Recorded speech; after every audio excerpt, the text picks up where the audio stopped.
Hi, I'm Ron Reino, weekend warrior guy who's been doing weekend shifts on Rock 107 for more than 20 years. We've been doing our Rock 107 birthday bashes for many years, and I've been around for the last 20, and I've gotten a t-shirt every year. I thought I would share some of the ideas behind the designs and spread a few tidbits about the behind the scenes of the Rock 107 birthday bash. Since you don't really see me on the radio, there's no sense in seeing me in this video either. I got my first bash shirt at number 17. The house was rocked by Blue Oyster Cult. T-shirts were handed out to the staff, and the workers felt like a real good team effort was going on. The front was basic. Our heritage logo slid in front of a 17. No cowbell on the shirt design, but who knew how important cowbell was going to be back in 1997? In 98, we pulled out multi-hit rock and rollers Foghat to headline our party. The horizontal chest design logo was cool, but the key here was we added a screen printing to the back of the shirt for an extra punch. And we added many of our NEPA towns that have supported us since we began our broadcasting. In 1999, we did not hire Prince. He probably would have cost like $500,000 to perform. But anyway, we got the SOB rock band Nazareth. Now things were getting fancy schmancy. We upped the shirt color to red, and we slid the heritage logo to the back of the shirt. Rock 107 Birthday Bash number 20 was musically interesting. The only thing I remember about Todd Rundgren's performance was the lack of playing songs that we knew from the radio because he had his own plan. But whatever, he showed up, he got paid. The t-shirts returned to white. The designers placed a montage picture that allowed you to pick out Pete Townsend of The Who or Bruce Springsteen or Jerry Garcia. We went back to our favorite towns in NEPA. We made sure that it said rock107.com. Bash number 21 saw the return of Blue Oyster Cult. They performed 4 years earlier, and I'm guessing they had a good time because they came back. The t-shirts that year were back to our main logo with the addition of Non-Stop Rock. There was no additional attention to the back. In 2002, we went east and grabbed Southside Johnny and the Asbury Jews. Anyone who's a Springsteen, Jersey Shore person knows Southside Johnny. They spread their East Coast vibe with tracks like The Fever and I Don't Want to Go Home. Similar to the previous year, shirt number 22 boldly let us know how many years Rock 107 had been going non-stop.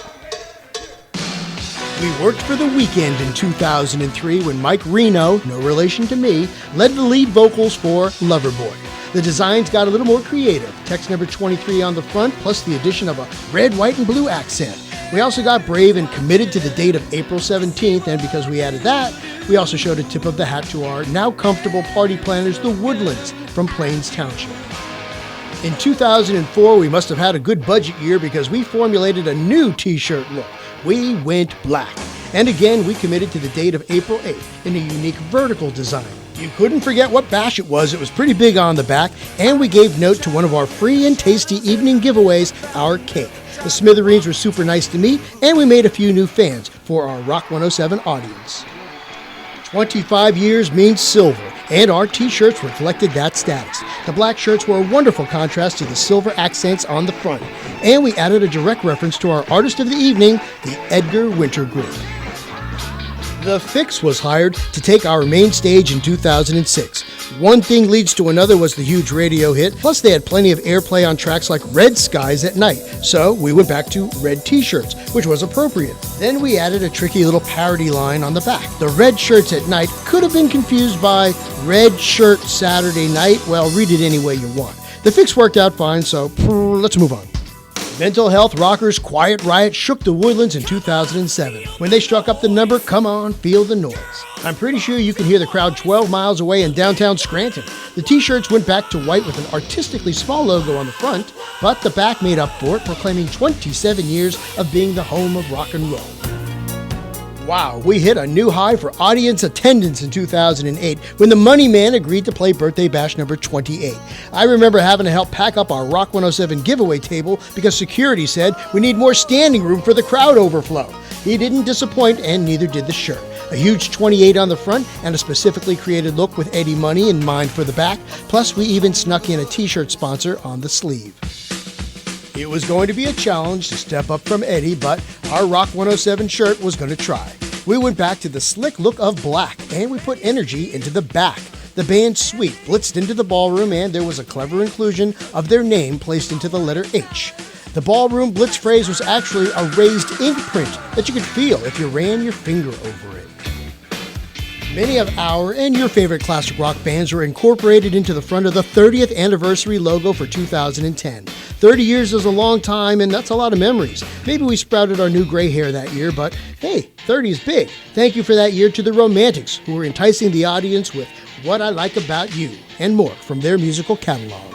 The 31st shirt was a different thought process. It was time to use almost the entire front, including a large mountain signifying the band that brought us the rock tune Mississippi Queen. The back had a cute neck logo with the date, but a clever thought placed information on the lowest part of the back.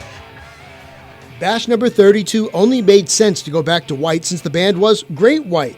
As the front said, it was a great night for Great White. Once bitten by their rockin' performance, one had to accept the giant shark jaw prepared to chomp on the Rock 107 logo. And there is no mention of 32.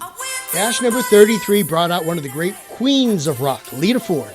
She was getting a lot of press with a new movie about her former girl band, The Runaways, and she was setting up a tour, and we got lucky enough for her to do our headliner in 2013. The shirts were switched back to classic black, and we used Lita's famous line, "Switch to Thursday," to accent the front. 3 candles into the cake sported the idea that we had reached 33 years of great classic rock. She told us she loved rock and roll, and we believed her. Another rock queen graced us with an electrifying performance for Bash number 34. There were clearly some strings pulled together, so if you were there that night, consider yourself very lucky. The front of our number 34 shirt told us to keep calm, and the back had a sparkling and eye-catching logo that was as classy as Joan Jett herself. When the voice of Foreigner agreed to play Birthday Bash number 35, we felt like we obtained one of the most noted guys in classic rock and roll. Lou Gramm fought through some personal issues, but we were excited to have him for Birthday Bash number 35. He was regenerated and there was lots of magic, and he didn't disappoint. The crowd sang along so many songs they knew. The t-shirts slid back with a circular architecture, the back reminding us that nothing feels better than the first time. In 2016, a lucky score, Eddie Money was touring around our bash time. Could we get him for another night? Oh, yes. Rock 107 Birthday Bash with Eddie Money again, clogging the ballroom floor, but it made it more fun. For the first time ever, yellow was the predominant print color, signifying admission tickets. Even our logo cooperated with the yellow theme on the back of the shirt. Now it's 2017. We already named Foghat as our returning headliner. We haven't seen them in 19 years. The audience is going to be making a slow ride with us, and I guess I'm going to be adding another Birthday Bash shirt to my collection. Thanks for watching.